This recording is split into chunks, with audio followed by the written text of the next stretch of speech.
The episode starts with Invincible fighting a giant red ogre-looking creature. His intelligence appears to be that of a child, so he celebrates early when he thought he knocked out Invincible for good, before Invincible springs back up and easily defeats him. We then learn that this is all a part of some training routine that Invincible is taking, and one that Cecil and his team are administering.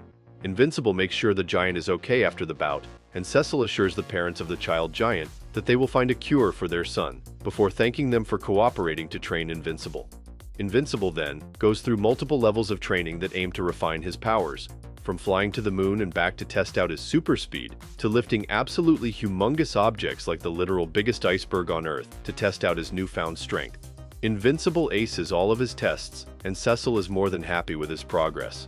In the middle of the usual training back at the base, Cecil gets a call about a criminal trying to steal the Declaration of Independence, and he sends out Invincible alongside Splode so that he could really test his new powers out in the field. Invincible and Splode take their leave, and we see someone mysterious that was spying on the conversation and informing someone else about the location that Invincible was going to. Invincible and Splode arrive on the scene, and they tackle the thieves, who happen to be twins that talk amongst themselves about stuff related to time travel. While they are beating them, Splode tries to address the elephant in the room, regarding the tension between Adam, Eve, and Invincible, and how Invincible has been avoiding her for a while now. He urges Invincible to just go out of his way and ask Eve out, but Invincible is confused why he would be interested in their relationship anyway. Suddenly, Paul, the brother of Duplicate, shows up and attacks Splode, vowing to take revenge for the death of his sister that he couldn't do anything about. Invincible accidentally leaves the two criminal twins to run away with the Declaration of Independence while he goes to save Splode. He tries to fix it peacefully, but Paul forces his hand and he resorts to killing most of his copies so he could save Rex. Suddenly, Immortal shows up with Duplicate so that she could berate her brother and stop him. Everyone is shocked, and Rex especially is pissed off that Kate didn't even tell them, and he almost died because of it. Invincible mans up and beats the shit out Paul, telling Kate that he doesn't care he is her brother, but he has to go to jail for what he has done. Meanwhile, we see Invincible's half-brother, Oliver, answering a couple of history questions from his nanny. He is not a baby anymore, and is actually a fully fledged kid. Debbie and the nanny talk a little bit about his developments, before Invincible comes back home and plays with Oliver while talking about his day. Oliver outsmarts his brother by getting him to promise that he will bring him along when fighting villains as soon as he gets his powers, but Oliver is growing up much faster than him and he already has his powers. Back at the Guardian base, Rex returns with Kate and Immortal, and everyone is gladly shocked to see Kate still alive and well. Shrinking Ray also recovered, and Rex is happy enough to hug her back on the team. Kate and Immortal also announce that they are coming back to the team, while announcing that they got engaged. Everyone is happy for them, and in general now that the team is back together in full.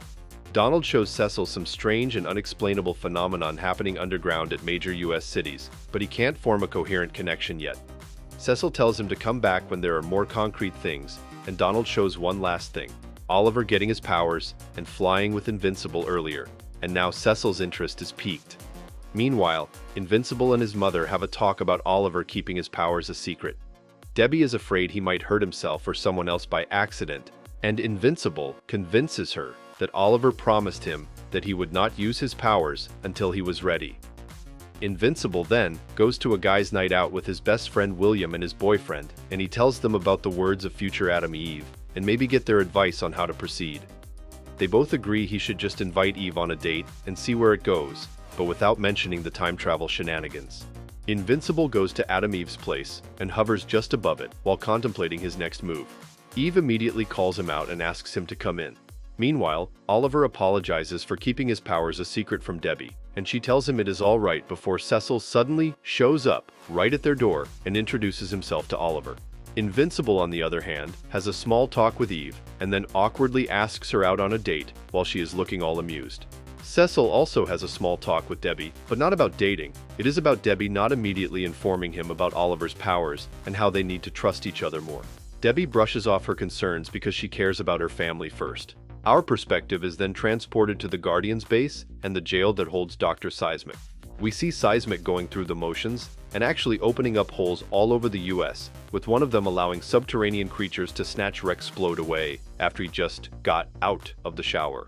Donald realizes there is a problem and discovers that Seismic has escaped through a hole himself. Donald then calls Cecil and informs him that every superhero in the US has been abducted, except for Invincible and Adam Eve, who are still in the middle of their conversation, as Eve accepts the date invitation from Invincible. But of course, Invincible has to completely fuck it up by still mentioning the other Eve and getting his present Eve to feel that he is only confessing because he feels bad for her. Cecil calls them in the middle of the argument and they suit up to save the day, while Eve is infuriated as fuck.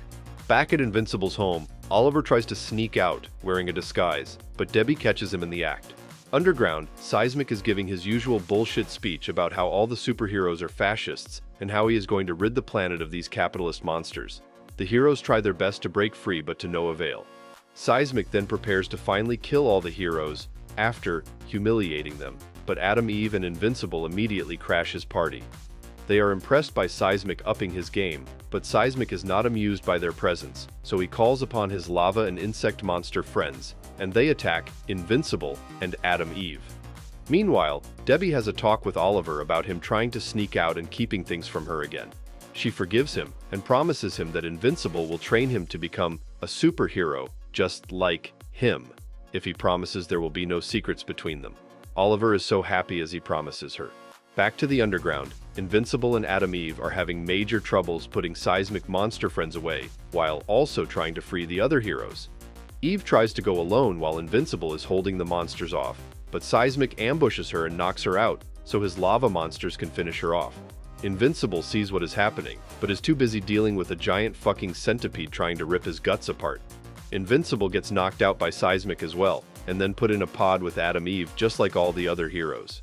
Cecil sees the bullshit that is happening, and how Seismic is about to kill all of the heroes, so he sends the guy that took the mantle of Darkwing to distract Seismic as Sinclair's robots join the fight and free the heroes.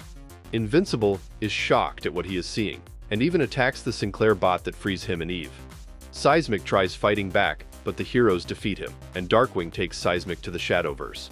Darkwing tells them that he was in the Shadowverse, and he is going to prison, but gets immediately attacked by Invincible, who remembers fighting him only a season ago. Invincible angrily asks why Darkwing and the Sinclair bots are here.